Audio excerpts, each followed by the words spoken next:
This movie has an interesting premise of a cold-hearted human being learning how to take emotional cues from an android. Unfortunately, the story itself is an onslaught of exposition, pointless information, bland villains, and tropes getting in the way of that premise. Narratively, it's not engaging or thought-provoking, which is not a good thing when your movie continuously tries hard to shake up character motifs to the point it becomes generic and annoying. The movie turns into an unexpected mentorship between Leo and Harp, and their earlier scenes are where the film shines. It's when they get into combat and the script tries to explain Leo's origins that things spiral downward. Leo and Harp try to understand each other, but what's a sci-fi action thriller without a few narrative wrenches thrown in? And the endgame is both lovable and expected. The story goes on too long. This movie is 2 hours long and it feels even longer. There are several twists throughout the film, which is quite decent at first, but eventually you stop caring.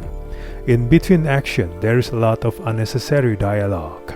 They could have cut a large portion of it to make this movie shorter. A major twist happens with a half hour left, and at that point, you just didn't care about the rest of the movie. The problem lies in its execution, where the direction is as bland and pedestrian as it gets. These character decisions are all half-baked and comes across hollow, trying to say something about America's place in war in as little as 2 sentences. It's also frustrating that the special effects are either poor or non-existent. The action are plenty, but it's all standard stuff, with the kind of action sequences that are neither visceral nor energetic. It's a waste of opportunity since the movie includes one of the main protagonists who happens to be a high-tech android soldier. As an android soldier, he doesn't pull off something cool and exciting during the action moments. The choreography doesn't have the necessary wow factor, unlike the kind of sci-fi actioner we have seen in the likes of Terminator and RoboCop. As a result, for all the android-like appearance, Leo is pretty much like a typical action hero.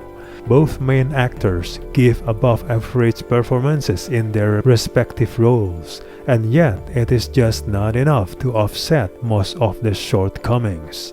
The rest of the cast are sadly underused.